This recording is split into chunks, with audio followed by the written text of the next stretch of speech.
The evening sun bled across the Texas plains, staining the horizon in shades of fire.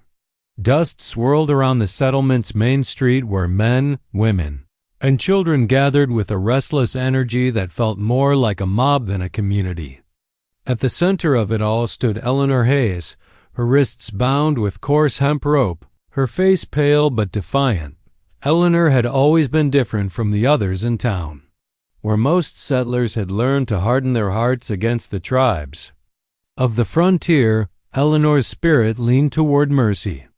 That morning, a boy from the settlement had claimed to have seen her kneeling beside a wounded Comanche warrior in the ravine north of the fields, pressing her shawl against his bleeding side, whispering words of comfort. The accusation spread like prairie fire. By noon, whispers turned into shouts. By dusk, those shouts had become judgment. In a town that already trembled with fear of raids and revenge, compassion was mistaken for treason. Sheriff Morgan, a man too eager to keep favor with the hot-blooded ranchers, made no attempt at real justice. Instead, he allowed the crowd to decide Eleanor's fate.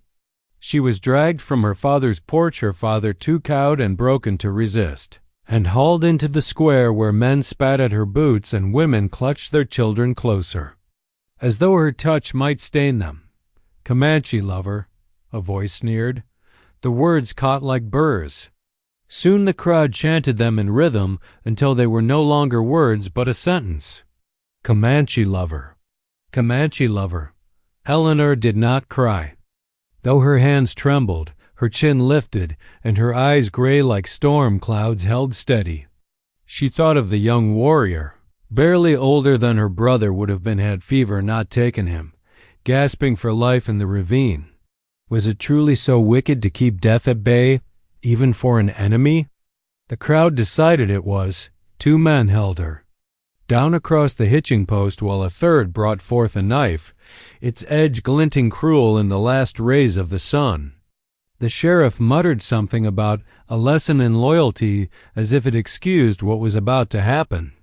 Eleanor gritted her teeth as the blade pressed against her skin. The first cut burned, fire lancing across her back. She bit her lip until it bled rather than give them the sound of her pain. They carved slowly, methodically, each letter sinking deeper into flesh. The crowd fell silent, listening, as though the sound of a woman's flesh being marked was music. When at last it was done, she swayed on her feet, her back slick with blood. The word was written there for all to see, Comanche lover, not in ink, not in paint, but in scars she would bear for the rest of her life. But the cruelty was not finished. They marched her beyond the edge of town, where a lone mesquite tree stood, like a sentinel against the sky. There they lashed her to the trunk with rope, the bark biting into her wounded back. "Leave her for the coyotes," one man muttered, "or for her redskin friends," another jeered. The sheriff offered no protest. Perhaps he believed he was keeping order. Perhaps he simply lacked the courage to oppose the will of his neighbors. Either way, his silence sealed her sentence. As the last of the crowd drifted back toward the lantern glow of the town, Eleanor was left alone beneath the darkening sky. Her body trembled from blood loss, her breath coming shallow. Yet her spirit, though battered, refused to break. She closed her eyes and prayed not for herself, but for the young warrior she had helped, that he might live another day. Somewhere beyond the hills, hidden from sight, a different pair of eyes watched. Jonas Cutter, the reclusive scout who had not set foot in the settlement for years, had seen the whole ordeal from the shadow of a rocky ridge. His fists clenched at the sight of the carving, at the jeers, at the way the townsfolk walked away, leaving a human being to die as if she were no more than refuse. He had turned his back on people long ago, weary of their cruelties, but tonight their savagery burned hotter than the sun that had set behind the plains. Jonas's heart, though scarred, was not stone. And as the coyotes began to howl in the distance, he knew he could not leave the girl tied to that tree. Not tonight, not ever. The evening sun bled across the Texas plains, staining the horizon in shades of fire. Dust swirled around the settlements. Main Street, where men, women, and children gathered with a restless energy that felt more like a mob than a community. At the center of it all stood Eleanor Hayes, her wrists bound with coarse hemp rope, her face pale but defiant. Eleanor had always been different from the others in town. Where most settlers had learned to harden their hearts against the tribes of the frontier, Eleanor's spirit leaned toward mercy.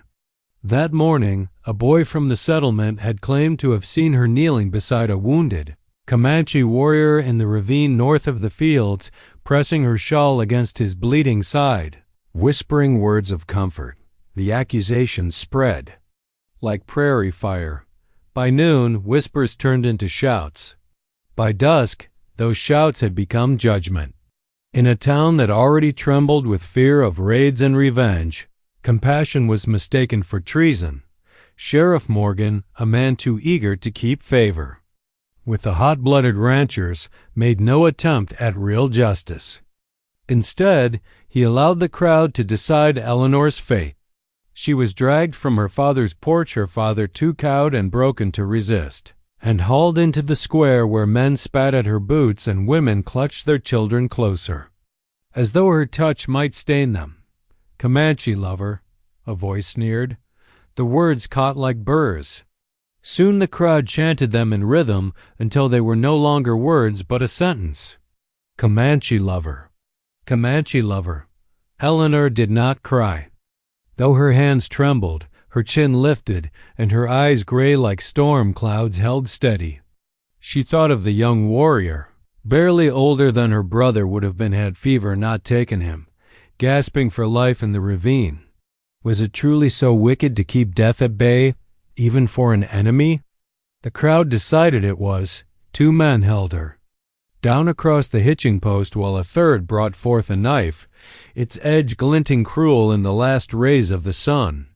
The sheriff muttered something about a lesson in loyalty as if it excused what was about to happen. Eleanor gritted her teeth as the blade pressed against her skin. The first cut burned, fire lancing across her back. She bit her lip until it bled rather than give them the sound of her pain. They carved slowly, methodically, each letter sinking deeper into flesh. The crowd fell silent, listening, as though the sound of a woman's flesh being marked was music.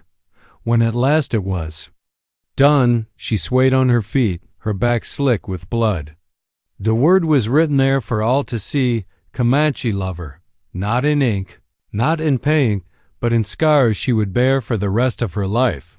But the cruelty was not finished.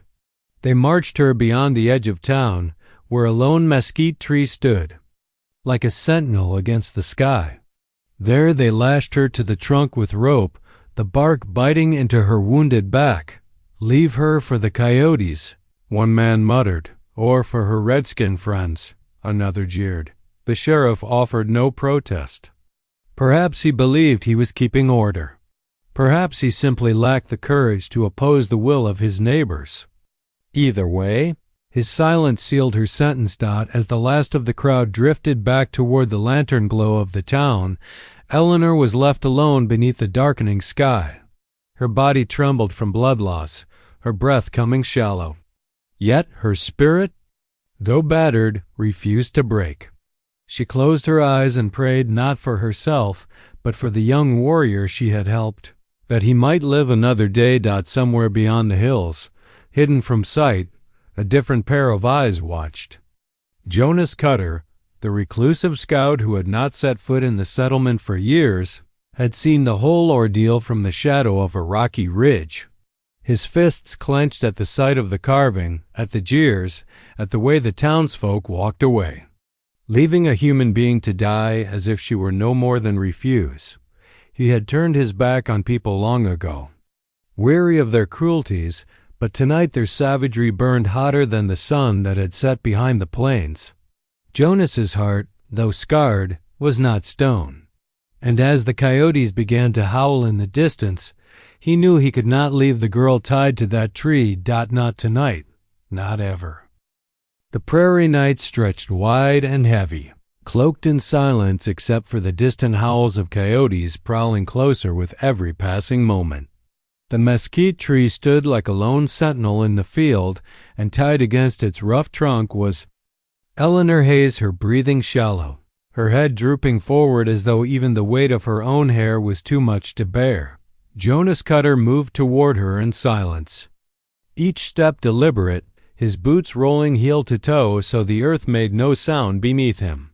He had been a scout too long not to respect the way sound carried in the night. Any noise could bring unwanted eye settlers emboldened by cruelty, or tribesmen suspicious of his presence. But he was not thinking of himself now. He was thinking of the girl lashed to the tree, her back torn raw, her life slipping away with every drop of blood. The moon broke from behind a cloud, silver light falling across her. Jonas stopped for a moment, his breath caught. The word carved into her skin glistened in the pale light. Comanche lover. Rage, sharp and bitter, surged in his chest. Men had done this, not the wilderness, not beasts, but men who called themselves civilized. He shook it off quickly. Rage could wait, survival could not. He approached the tree, knife in hand. The blade was long, honed to a thin edge, and he used it now not for violence but for mercy. He touched Eleanor's shoulder lightly. She flinched, a faint whimper escaping her lips as though she thought the mob had returned. "Easy," Jonas whispered, his voice low and gravelly from disuse. "They're gone. You're safe." Her head turned slightly, enough for him to glimpse her eyes, clouded with pain but still sharp with awareness. For a moment she stared at him as though unsure if he was real. He slipped the knife beneath the rope binding her wrists. With a swift pull, the hemp fibers split. Her arms dropped limply to her sides, too weak to move. He steadied her with one arm, cutting the ropes at her ankles next. The moment she was free, her body sagged forward.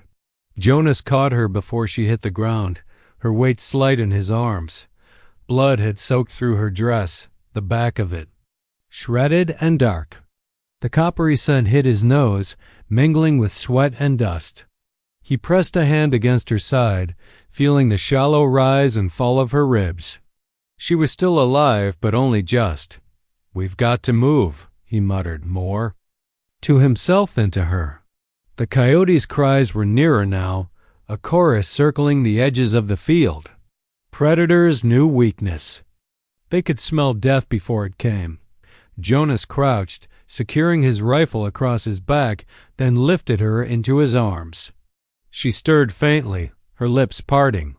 "Why?" she whispered, her voice raw. He looked down at her, meeting her eyes. "For the briefest heartbeat. Because leaving you ain't an option." Her eyes closed again, too spent to reply. He adjusted his hold and began the trek toward the hills. His path wound through dry brush and narrow ravines, every step calculated to avoid the moonlit patches where someone might spot them from afar. His ears picked up the shifting pads of coyotes following, though they kept their distance for now. He kept one hand ready near his knife, prepared to strike if one grew bold. The climb up the ridge was grueling with her weight in his arms, though she weighed little more than a bundle of sticks. Still, Jonas's muscles burned with the effort. Each step brought the memory of other nights, other burdens carried from battlefields. He had sworn never to shoulder another life again, yet here he was, carrying a girl branded by her own people. By the time he reached the cover of the pines, sweat soaked his shirt. He laid her gently on the ground while he caught his breath, then tilted his head to listen. The coyotes had grown quiet, but that silence was its own warning. They were waiting, watching. He could not linger. He shifted her again, hoisting her across his shoulders in a fireman's carry and pushed deeper into the forest. The night seemed endless, but eventually the faint outline of his cabin appeared among the shadows. A squat structure of logs and stone, half swallowed by the hillside. It was invisible to anyone who didn't know it was there. Jonas reached the door and nudged it open with his boot. Inside, the air smelled of wood smoke and pine resin. He laid Eleanor on the cot tucked against the far wall, the only piece of softness the cabin owned. Her face was pale, her breathing ragged, but she was alive. Jonas knelt beside her, brushing damp hair from her face with surprising gentleness. "You're safe here," he whispered, though he knew she was too far gone into exhaustion to hear. As he lit the lantern, shadows sprang across the walls. For the first time in years, Jonas Cutter was not alone in his cabin. And for the first time in years, he felt the weight of another's survival resting squarely in his hands. The scout who had walked away from men now found himself drawn back into their world through the blood of a stranger carved with cruelty. Bound by ropes, and now freed only because his heart would not allow him to pass her by. And though he did not yet know it, this single act, the cutting of ropes in the dark, was the first stroke in a story that would bind their lives together as surely as scars bind flesh. The first thing Eleanor felt was fire. Not the kind that burned in the open, but one that licked beneath her skin, searing through her back with every shallow breath. She shifted and winced, the rough scrape of linen against her wounds drawing her from the depths of unconsciousness. When her eyes opened, she did not see the night sky or the crooked branches of the mesquite tree. Instead, the dim glow of a lantern swam into view, casting shadows against log walls. She was lying on a cot, the mattress thin but softer than the hard earth she remembered collapsing on. Her lips parted. "Where?" Her voice was cracked, as though every word carried splinters. From the far side of the room, a figure stirred. He rose from a low stool, a man tall and broad, his hair touched with gray, his beard rugged. His eyes, though, were what caught her, the sharp, watchful eyes of a man who had lived too long in the wilderness. "You're in my cabin," he said simply, his voice deep, carrying the rasp of long disuse. "Safe enough for now." Eleanor tried to push herself up, but the moment she moved, pain flared bright and merciless across her back. She gasped and sank down again. "Don't," the man said, crossing the room in 2 strides. He crouched beside her and set a steadying hand on her shoulder. His touch was rough, calloused, but careful, like a man handling glass. "You tear those wounds open again, and I won't be able to stop the bleeding." Her eyes widened. "The words I—" "No," he interrupted, his gaze flicking briefly toward her bandaged back. He had already cleaned the wounds with boiled water and pressed strips of cloth against them, held firm with binding. Still, the cuts were deep, cruel. The scars would remain, no matter what he did. Eleanor turned her face toward the wall, ashamed. The memory of the mob's jeers, the knife biting into her skin, the humiliation carved letter by letter, it all pressed down on her heavier than her own body weight. "They carved me," she whispered, "branded me like cattle." The man was silent for a long time. Then, with a low grunt, he pulled at the collar of his own shirt. Beneath it, in the flickering lantern light, Eleanor saw long, puckered scars jagged across his chest. Down his ribs, old wounds from knives, bullets, and arrows alike. "Scars don't make you less," he said. "They make you proof you've endured what others couldn't." She blinked at him, startled by the matter-of-fact tone. He wasn't pitying her. He wasn't recoiling in disgust. He was speaking as one scarred soul to another. He rose and moved to the table where a kettle of water steamed gently over the pied-vivre fire. Mixing herbs and dried leaves, he poured the brew into a small cup. Carrying it back to her, he crouched again. "Drink this. Bitter, but it'll keep fever down." Eleanor hesitated. Trust was a fragile thing, especially after betrayal by her own people. She studied his face, the stern set of his jaw, the hardness around his eyes, but beneath it all, something steady. Not kindness, perhaps, but a kind of unyielding honesty. She parted her lips and let him tip the cup to her mouth. The taste was sharp, earthy, almost acrid, but she drank until it was gone. When she finished, she lay back with a ragged sigh. "Why? Why did you help me?" The man leaned against the cot's frame, arms resting on his knees. His gaze dropped to the floor, as though the answer lay somewhere in the shadows between the cracks. "Because I've watched too many people die while I did nothing," he said finally. "Couldn't watch it happen again." She studied him, her gray eyes softening despite her pain. "You don't trust people," she murmured, half stating, half asking. His lips twitched, almost a smile but not quite. "I trust the wilderness more than I trust men.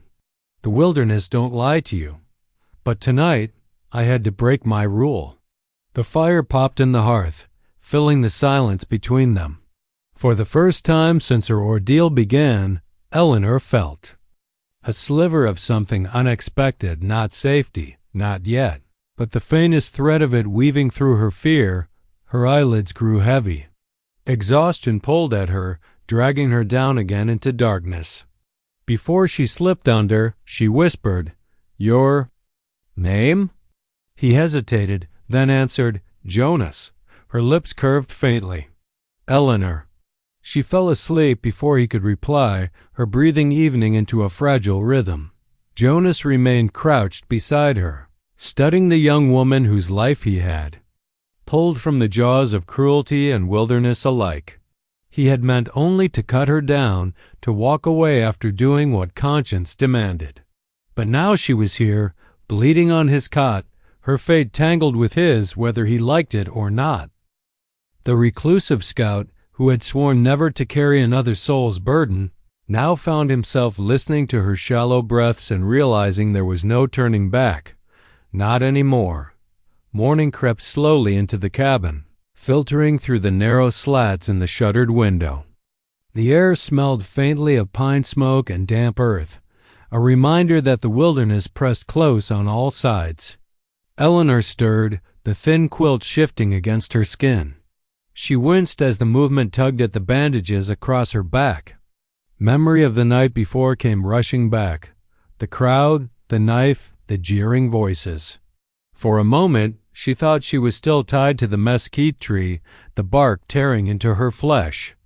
But when her eyes opened, she saw the log walls, the quiet hearth, and Jonas sitting nearby, sharpening a knife with slow, measured strokes. Her hand reached back instinctively, fingers brushing the edge of cloth wound around her torso. The shame hit harder than the pain. They had carved her like she was nothing. They had taken away not just her flesh but her dignity, branding her with a word that was meant to follow her until death. She turned her face to the wall, blinking against the sting in her eyes. Comanche lover. The letters felt as if they still burned, as if the townsfolk were whispering the words outside the cabin even now. Jonas's voice broke the silence. "Don't pick at it. You'll tear the stitches." Her throat tightened. "I don't want you to see it," she whispered, his whetstone stilled. The scrape of steel against stone went quiet. For a long moment he said nothing, and she thought perhaps he would let it pass. But then he rose, crossed the room, and crouched beside the cot. "You think you're the first person the world tried to mark?" His voice was quiet, rough-like. "Gravel." She turned her head toward him, startled. Without another word, Jonas tugged at the collar of his shirt. He pulled it down far enough to reveal a deep, ugly scar slashing across his collarbone. Then he rolled up his sleeve, showing a jagged line running the length of his forearm where a blade had once bit deep. Finally, with a grim sort of acceptance, he loosened his belt and hitched up the hem of his shirt. Across his ribs and side lay a patchwork of wounds, bullet tracks, arrow holes, knife gashes all healed into twisted flesh. Eleanor gasped, covering her mouth with one hand. "They don't make me less," Jonas said, his eyes fixed on hers. "They remind me I walked through hell and kept walking." Her breath caught. "But yours Yours aren't words. Doesn't matter, he replied firmly. A scar's a scar. It only has the power you give it. If you hide from it, it owns you. If you carry it, it becomes part of your story. She swallowed hard, her eyes filling despite her efforts. How do you not feel ashamed? Jonas looked down, the weight of his years settling on his shoulders. I didn't say. I don't. But shame don't feed you. It don't keep you warm at night. What keeps you alive is remembering you survived when you weren't supposed to. He leaned closer, his voice gentling. You survived them. That's what matters. For the first time since the ordeal, Eleanor's tears slipped free. She turned her face away, not wanting him to see. They'll never let me forget, even if I left this place. That word will still be on me, forever. Jonas reached out, not hesitantly, not pitying, but steady. He set a hand on her shoulder, the warmth of his palm grounding her. You're right. It'll be there as long as you live. But it doesn't mean what they wanted it to mean. You gave mercy to someone who needed it, and they tried to punish you for it. You should wear that scar with more pride than they wear their cruelty. Her breath shook. For the first time, she considered that perhaps the mark wasn't proof of disgrace, but proof of her courage. She had not let fear harden her heart. She had not walked past a wounded soul, even when the cost was unbearable. The fire popped in the hearth, and she let the sound steady her. Slowly, she lowered her hand from her face. Do you believe that? She asked softly. Jonas's gaze held hers, unwavering. I wouldn't waste my breath if I didn't. The silence between them shifted then, no longer heavy with shame, but edged with something quieter, stronger trust. Eleanor leaned back against the pillow, her body exhausted but her spirit carrying a new thread of resolve. The word carved into her back was not her death sentence. It was proof that even in the face of hate, she had chosen mercy, and though the scars would remain, Jonas had shown her they did not define her alone. For the first time since the mob dragged her from her home, Eleanor closed her eyes and felt a fragile sense of peace. And Jonas Cutter, the man who had sworn to carry no one else's burdens, found himself silently vowing that he would carry hers until she was strong enough to carry them herself. The days bled together in Jonas Cutter's cabin, marked by the quiet crackle of the hearth and the shifting light through the shutters. Eleanor's body healed slowly, each hour dragging as her strength fought its way back. Jonas tended her wounds with the patience of a man accustomed to long silences, boiling herbs, pressing poultices, and changing bandages with steady hands. But healing the body was simpler than soothing the weight. Pressing on her spirit. One evening, the air outside carried the scent of rain, heavy and clean. Eleanor sat propped against the cot's headboard, her hair loose around her shoulders. Jonas had set a bowl of stew on the small table, but she barely touched it.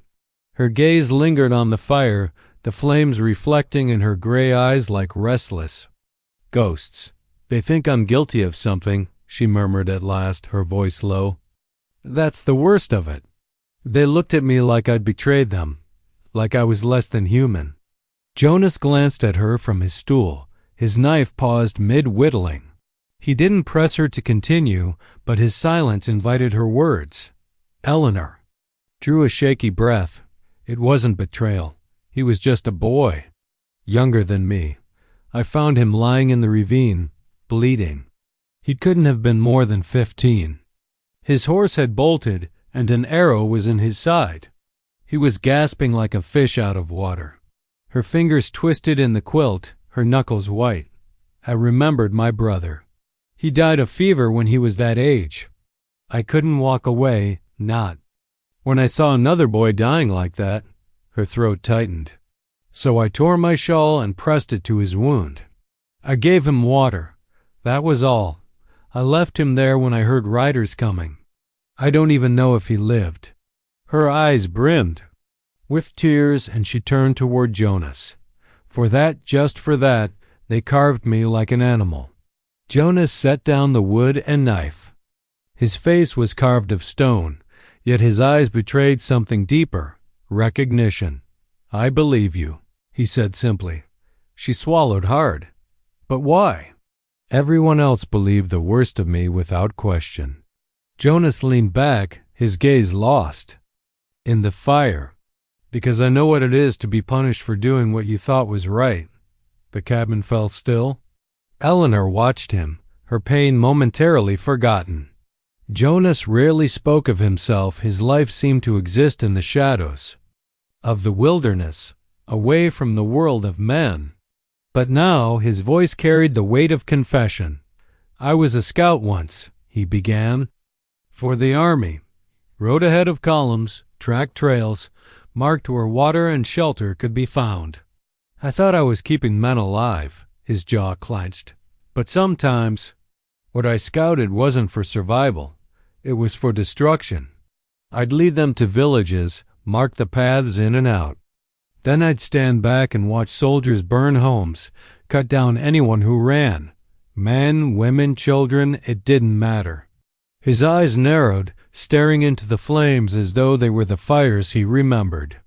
"The commanders called it justice. Retribution for raids. But I knew better. It was vengeance. And vengeance don't stop once it's fed, it just keeps asking for more." Eleanor's heart ached at the hollow in his voice.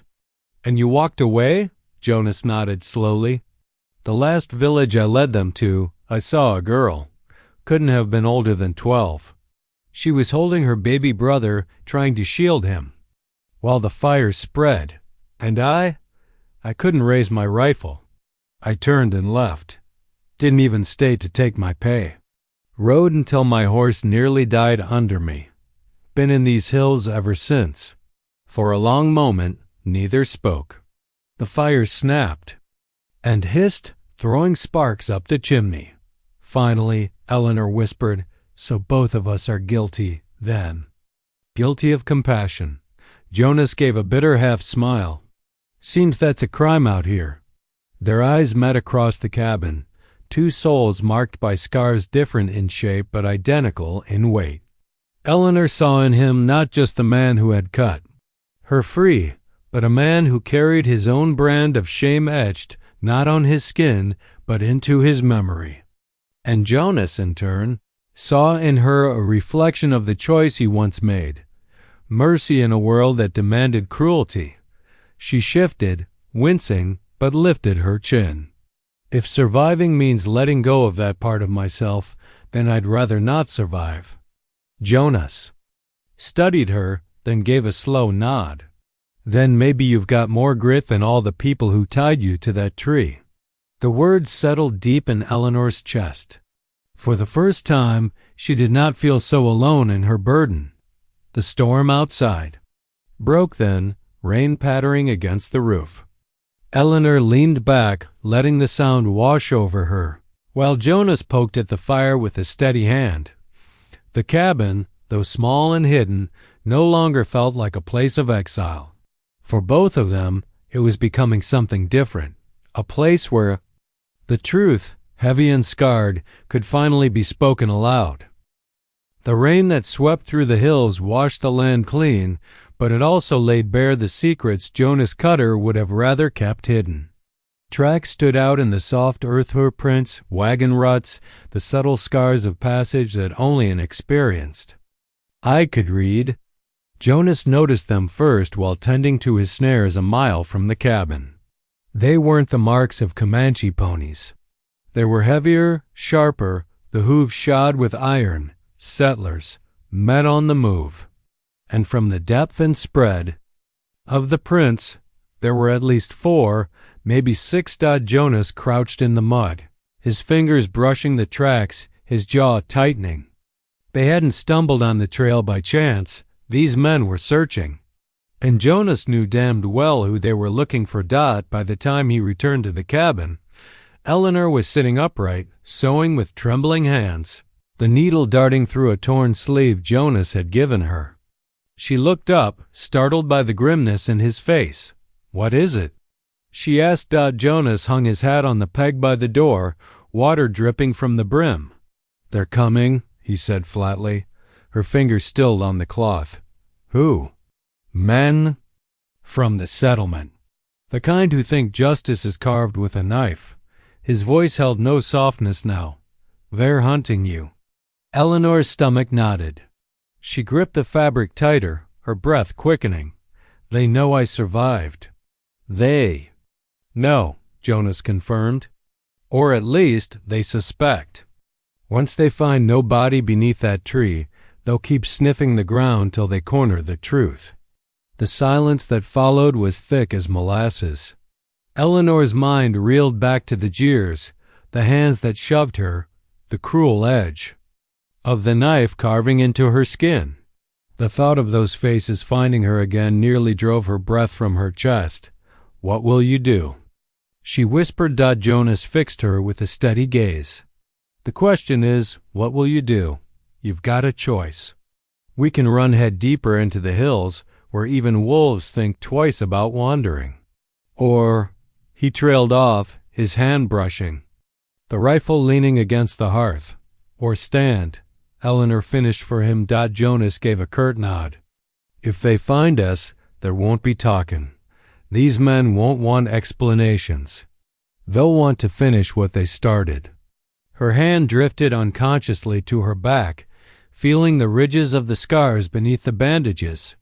For a moment, she trembled. Then, slowly, she straightened. "I'm tired of being tied to trees, Jonas.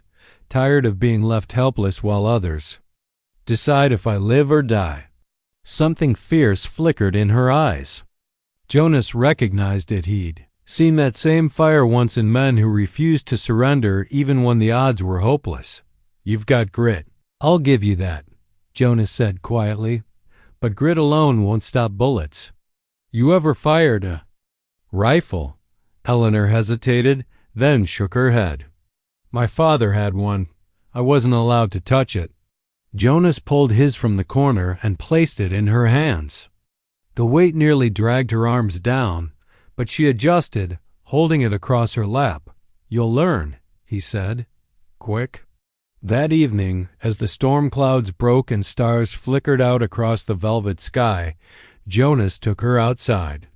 The world smelled of pine and wet earth. He set up bottles on a log a few paces away and showed her how to shoulder the rifle, how to steady her breathing, how to let the trigger break like the snapping of a twig. Her first shot cracked loud in the night, echoing off the ridges. The recoil jolted her back, nearly knocking her over, but Jonas steadied her with a hand on her shoulder. "You'll do better on the next," he said. And she did that. By the time the moon climbed high, she had put 2 bottles down, her arms aching, her ears ringing, but her eyes blazing with determination. Jonas nodded, a rare spark of pride in his expression. "You're no soldier, but maybe that's not a weakness. Soldiers kill because they're told to. You'll fight because you have no other choice." Inside, Eleanor collapsed into the cot, exhausted. But for the first time in weeks, she did not feel like prey waiting for the hunters. She felt faintly like someone who could strike back. Out in the darkness, beyond the cabin's fragile safety, the settlers' search grew closer. Their campfires burned low in the valleys, flickering against the hills. They spoke in hushed tones, trading rumors of the Comanche lover who had cheated her fate. Some swore she had run off with savages, others that the devil himself had cut her free. But one thing they all agreed on: she would not escape again. Jonas watched the distant glow of their fires from the ridge above his cabin, his rifle resting across his knees. He had lived years avoiding men, staying clear of their feuds and cruelties. But now, with Eleanor asleep beneath his roof, he knew he had stepped into a fight he could not walk away from. "They'll come," he muttered to himself, the wind carrying his words into the trees. "And this time, they'll find the ground don't favor them." The hunters were closing in, and Jonas Cutter, reclusive scout, had decided he was done running. The dawn came gray and heavy, the kind of morning that weighed on the bones. Jonas Cutter was already awake when Eleanor stirred. He had been out before first light, circling the ridges, studying the signs left in the earth. The hunters had closed the distance closer than he'd hoped, quicker than he liked. When Eleanor emerged from the cabin, she found Jonas oiling his rifle on the porch, his expression grim.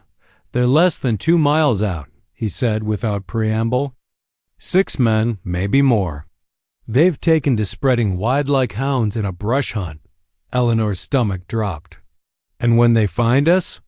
Jonas glanced at her, the hard lines of his face softening only slightly. "Then we give 'em." More than they came for. He had already begun preparations. The cabin, humble as it was, had been built with a scout's instincts. Logs sunk deep, walls thick enough to stall musket fire, only 2 small windows facing the east. Jonas had reinforced the door with an iron bar, and outside he had dug shallow firing pits along the slope, hidden under brush. Eleanor watched as he worked, her hands trembling at first but soon steadying as he showed her what to do. She fetched water, stacked firewood, and helped set aside food supplies. Every small act reminded her that she was no longer the woman tied helpless to a tree. She was part of the defense. Now, by mid-morning, Jonas led her to the ridge above the cabin. From there, they could see faint movement in the valley.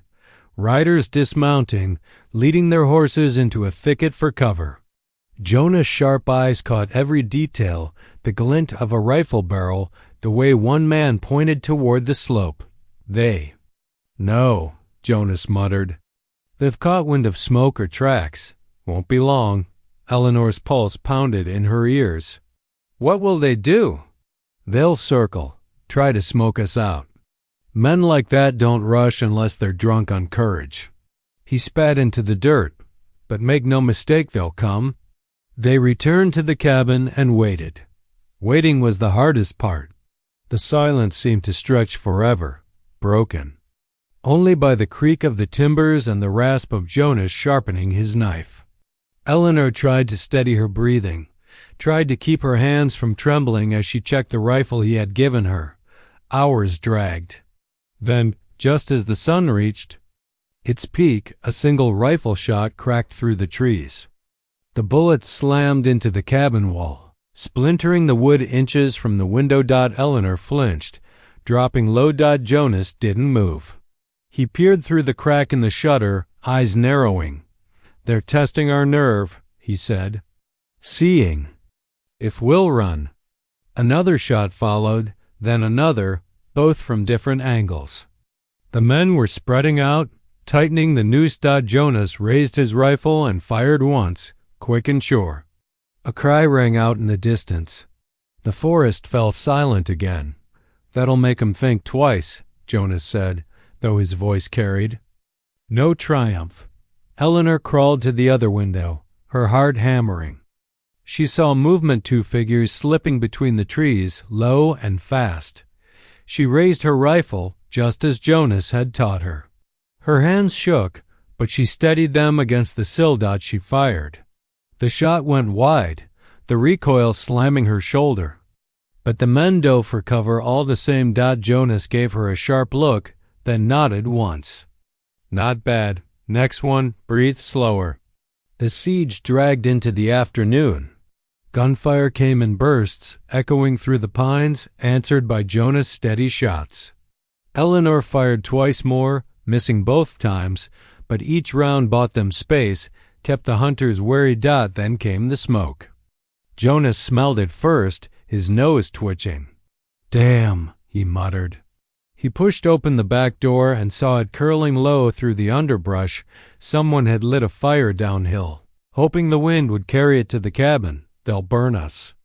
"Out," Eleanor whispered, horror in her voice. "Not if the rain holds." Jonas scanned the sky-dark clouds gathering again. He grabbed a bucket, motioning for Eleanor to do the same. Together they dampened the earth around the cabin, stamping out stray embers as the smoke crept closer. The gunfire paused. From the ridge came a shout. "We know she's in there, Cutter. Give her up, and we'll let you walk away." Eleanor froze.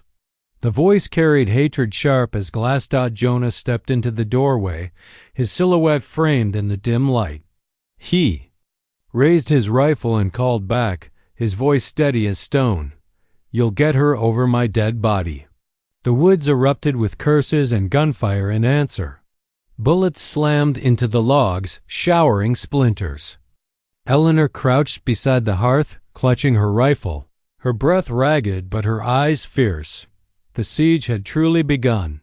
Inside that cabin, one reclusive scout and one scarred woman stood alone against a circle of hunters. And as the storm rolled in over the ridges, both knew the fight for survival was only just starting. The storm finally broke at dusk. Thunder rolled low across the ridges, and the first fat drops of rain splattered against the roof, hissing where they struck the cabin's still warm timbers. To Eleanor, it felt like the sky itself had chosen sides, blessing them with water, just as the hunters tried to choke them with fire. But the storm also meant darkness, and darkness was a weapon their enemies knew well. Jonas checked the shutters, tightening the bar across the door. "They'll come close now," he muttered. Rain muffled sound.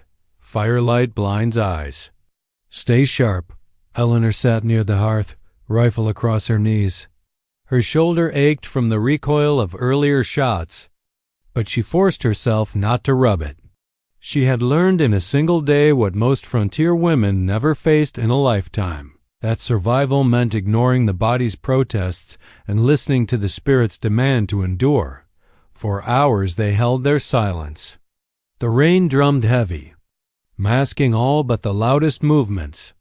Jonas crouched by the east window, his profile lit in flickers from the fire. Eleanor tried to match his stillness, though her heart felt like a drum in her chest, then dash a creak. Not from the cabin, but outside. A branch snapping under weight. Eleanor's head jerked toward the sound. Jonas raised a finger to his lips. Another snap.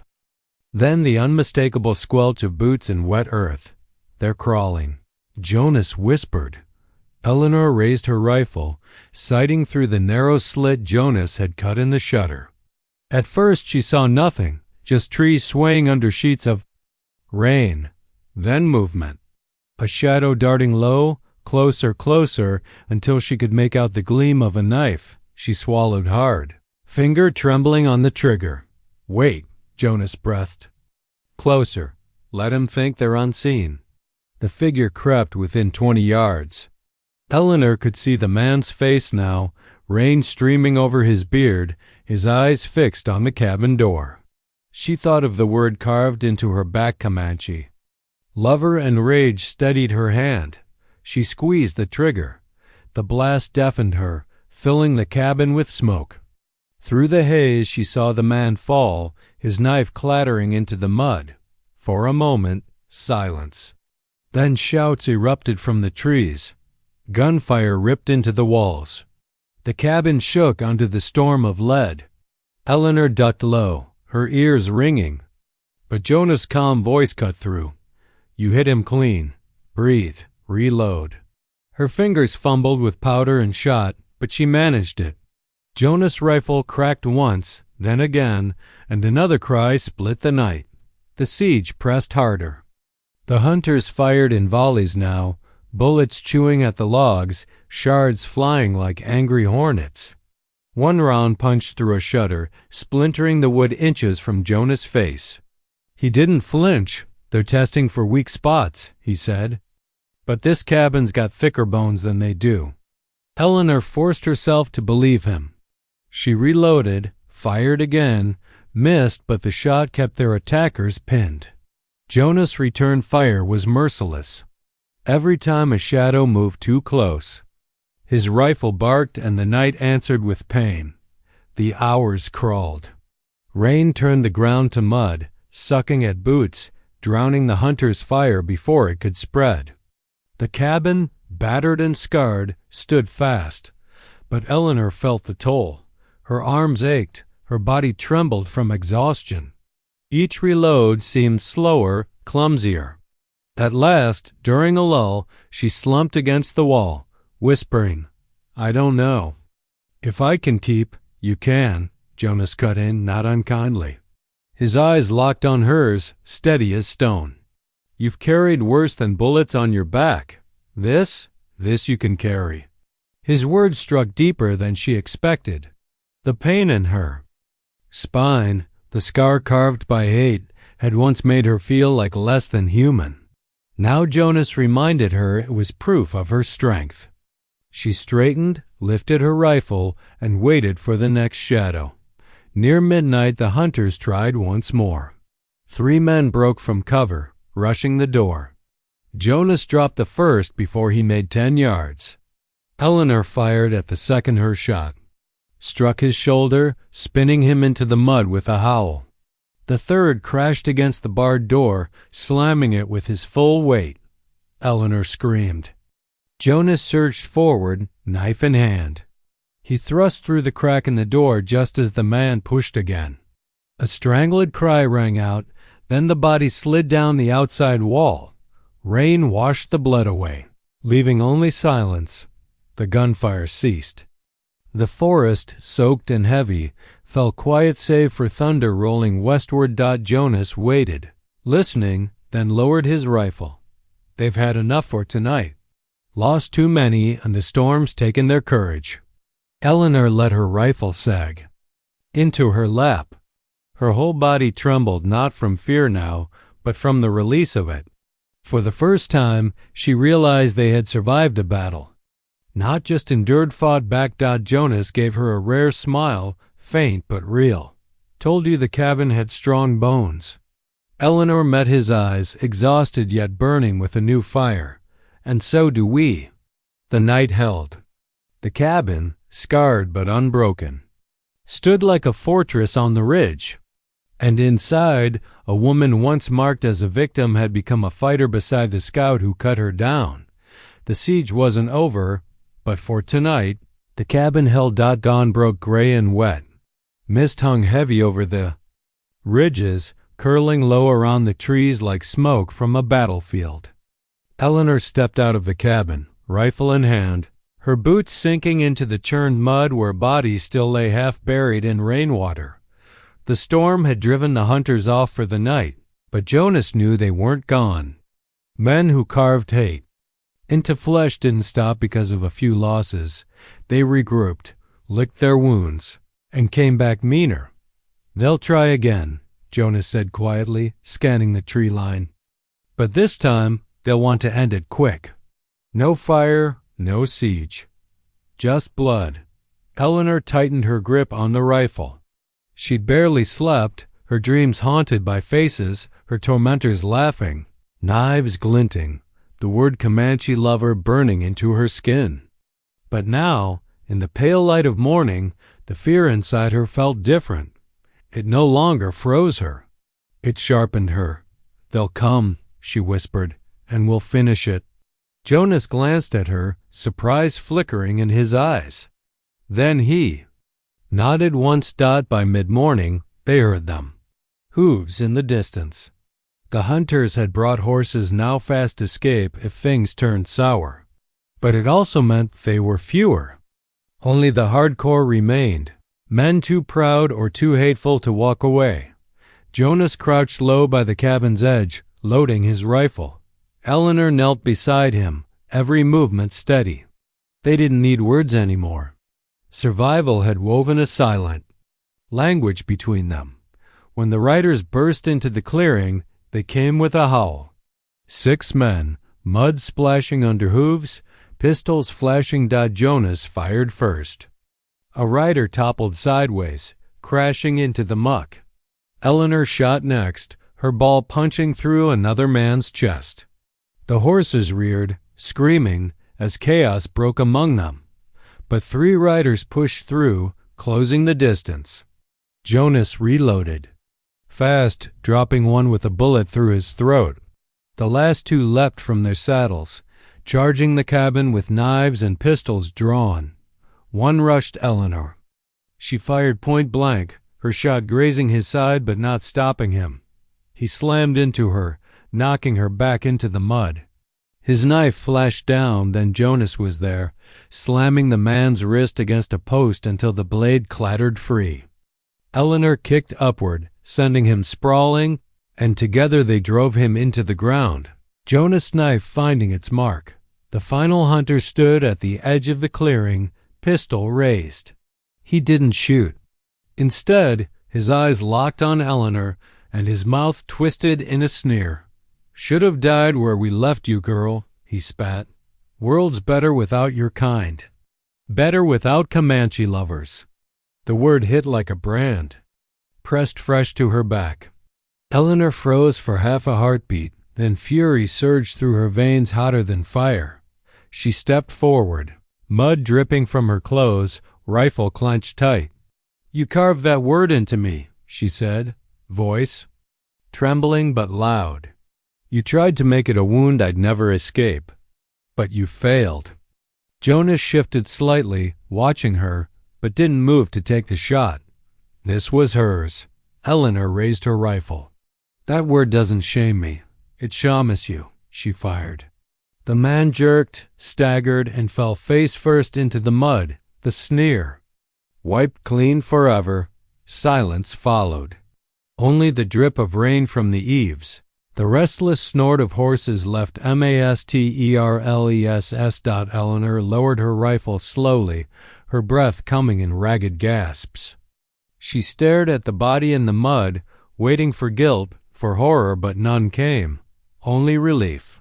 Only strength. Jonas walked up beside her, resting a hand briefly on her shoulder. "It's done," he said. "No," she whispered. She looked out over the clearing, at the broken men who had once hunted her, at the cabin that still stood, battered but unbroken. Then she touched her back, where the scar ran deep. "It begins now." Jonas studied her a long moment. In his eyes was something she hadn't expected: respect. "Then we walk forward," he said. Eleanor nodded. The cabin, the clearing, even the scar on her back, all of it was no longer just a story of pain. It was the place where she stopped being prey. They saddled the abandoned horses, packed what little the cabin held, and turned toward the rising sun. Behind them lay the wreckage of hate. Ahead lay a path neither of them could yet see. But as they rode together into the mist, Eleanor felt no fear. She carried her scar like a banner, now a mark not of shame, but of survival. And with each hoofbeat, she knew the world would never bind her to a tree again. She was free. And Jonas, reclusive scout who cut her down, rode at her side not as savior, but as witness. The reckoning was over. The story had only begun.